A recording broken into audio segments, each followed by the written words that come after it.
अजीबो गरीब बहू। मोनिका बहू से सब परेशान थे।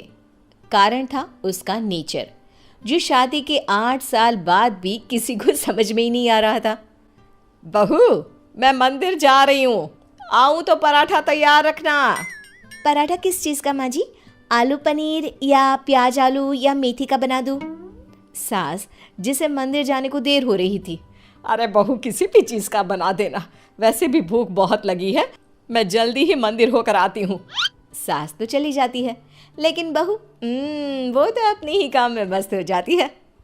बेटा, तेरी सास आती होगी, जल्दी से पराठा बनाकर रख दे, नहीं तो तेरी क्लास लग जाएगी। ना ना पिताजी, अब कोई मेरी क्लास नहीं ले सकता। नहीं ले सकता? अब नहीं ले सकता क्या मतलब? तेरी सास तो आज तक मेरी क्लास ले रही है। पिताजी, मैंने तो शादी ही इसलिए की है कि मुझे पढ़ाई ना करनी पड़े। क्लास लेंगी सास तो मैं नहीं रह पाऊंगी। अरे तो जो होमवर्क देकर गई है वो जल्दी से पूरा कर ले बेटा। होमवर्क? कैसा होमवर्क? अरे परेशान हो गया मैं तो। कुछ नहीं बहू, कुछ नहीं, सॉरी, जा। माफ़ी भी मांग रहे हैं पापा जी, और मुझे पता भी नहीं कि आपने क्या गलती कर दी। खैर, जा रही हूँ मैं। आज ना अलमारी ठीक करने का काम करना है मुझे। बहू कमरे में चली जाती है कि सामने उसकी बेटी की सहेली आ जाती है। अरे मेरा बेटा, ये कौन है? माँ, ये मेरी सहेली है मायरा, पास के सेक्टर में रहती है। अच्छा, क्या नाम है? कहाँ मिले तुम दोनों?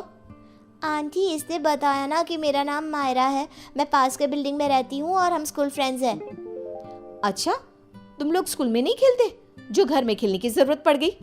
वैसे क्या करते हैं पापा तुम्हारे? आंटी, मेरे पापा अमेरिका में रहते हैं। अच्छा, क्या करते हैं? अच्छा, कितने भाई बहन हो तुम? और सॉरी आंटी, मुझे जाना है। मीरा, देख लेना, खेलना हो तो शाम को पार्क में मिलते हैं। सहेली के जाने के बाद क्या है माँ, भगा दिया ना मेरी सहेली को। अरे पता नहीं क्यों इतनी बड़ी होकर भी आप समझ नहीं पाती कि कैसे रहना चाहिए, क्या पूछना चाहिए। भगा दिया मेरी सहेली को। खैर, मोनिका का अजीबो गरीब नेचर चेंज होने का नाम ही नहीं ले रहा था। एक दिन, क्या बात है मोनिका, कहाँ जा रही हो? मैं ना ज़रा बाज़ार जा रही हूँ, थोड़ा काम है। आप बताओ, काफ़ी बिजी लग रहे हो। हाँ यार, वर्क फ्रॉम होम है ना, तो काम बहुत ज़्यादा है। ठीक है, कोई ना। वो क्या है ना, बाहर धूप है और मुझे सामान लेने जाना था। कोई ना, लेकर आती हूँ। क्या होगा, ज़्यादा से ज़्यादा चक्कर खाकर गिर जाऊँगी या फिर कुछ हो जाएगा। अरे नहीं नहीं, लाओ लाओ, क्या लाना है? लिस्ट मुझे दे दो, मैं लेकर आता हूँ। मोनिका पति को लिस्ट देकर किचन में चली जाती है। अरे क्या बात है, तू तो झोला लेकर निकली थी, फिर वापस क्यों आ गई? वो क्या है ना, ये बोले कि मैं ले आता हूँ तो मैं वापस आ गई। देख ले, किचन तेरा है, तू जानती है क्या है क्या नहीं है। अरे कोई बात नहीं, वो ले आएंगे ना सब, मैंने उन्हें लिस्ट दे दी है। लेकिन जब थोड़ी देर बाद पति सारा सामान लेकर आता है तो मैं चली दाल बनाने। लेकिन ये क्या, झोले से तो दाल निकलती ही नहीं। ये क्या है जी, दाल क्यों नहीं लाए आप? अरे लिस्ट में लिखा ही नहीं था तो मैं कैसे लाता? जो लिखा है सब लाया हूं मैं। बस अब तो मोनिका का गुस्सा 7वें आसमान में पहुंच जाता है। अरे नहीं लिखा तो ये मतलब कि तुम लाओगे नहीं? कम से कम थोड़ा सोच ही लेते। मोनिका बड़बड़ाती वहां से चली जाती है और पति, वो तो बेचारा सर पकड़कर खड़ा हो जाता है। अब पता चला हम कैसे रहते थे सारा दिन और सारी शाम। हाँ पापा, मम्मी की आदतें तो समझ में नहीं आती। कल मेरी सहेली को भी भगा दिया। एक रोज तो मुझे इतना परेशान कर दिया कि मैं अपना सर पकड़कर ही बैठ गया। अरे मेरा तो रहने ही दो बेटा, क्या बताऊं क्या ना बताऊं। अरे पता ही नहीं चलता किस पल क्या समझ जाए और क्या समझा दे। समय निकल रहा था, हर कोई मोनिका से परेशान हो रहा था। किसी के पास कोई उपाय नहीं था कि कैसे उसकी आदतों को सुधारा जाए। फिर एक रोज, अच्छा बेटा, क्या खाओगी आज? माँ, कुछ भी बना लो। कुछ भी क्या होता है? अरे बताना रानी बिटिया को क्या खाने का मन है। माँ, पालक पनीर। मेरी बेटी पालक पनीर खाएगी। लेकिन बेटा, पालक तो है नहीं, कुछ और बता। माँ, बहुत दिनों से छोले भटूरे नहीं खाए। ओ, वो कैसे बनेगा बेटा? उसके लिए तो छोले भिगोने पड़ेंगे ना।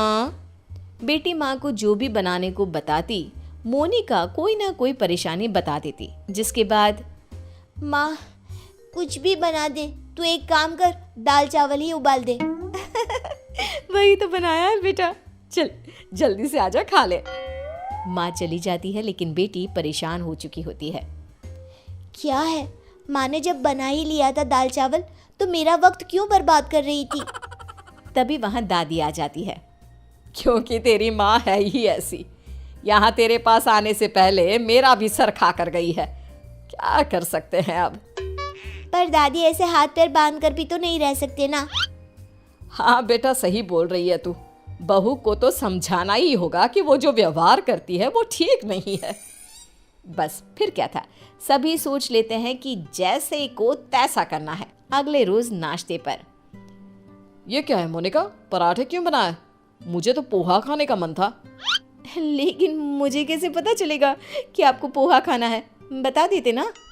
बिल्कुल वैसे ही जैसे तुमको लगता था कि मुझे ये पता होना चाहिए था कि दाल लानी है। मोनिका को कुछ तो समझ में आ जाता है, लेकिन वो शांत रहती है। फिर अगले रोज, माँ जी, वो कल ना मेरा व्रत है, तो बताइए ना शाम की पूजा कैसे करनी होती है? कौन सी पूजा, साड़ी वाली या सूट वाली? माँ जी, साड़ी वाली। वैसे क्या खाते हैं उसमें? खीर ना, तो मैं अभी खीर बना लेती हूँ। कौन सी खीर बहू, चावल वाली या सूजी वाली? बहू समझ जाती है कि वो सास को जैसे कभी पराठे के लिए कंफ्यूज कर रही थी, सास उसे अब कंफ्यूज कर रही है। तभी डोरबेल बजती है। सामने होती है पड़ोसन, जो मोनिका से मिलने आई होती है। अरे बिटिया, माँ को बुलाना अपनी। माँ को? लेकिन इस वक्त आपको क्या काम है? छोटी सी है, लेकिन सवाल देखो, पुलिस की तरह दागी जा रही है। बेटा, उनसे चीनी लेनी थी।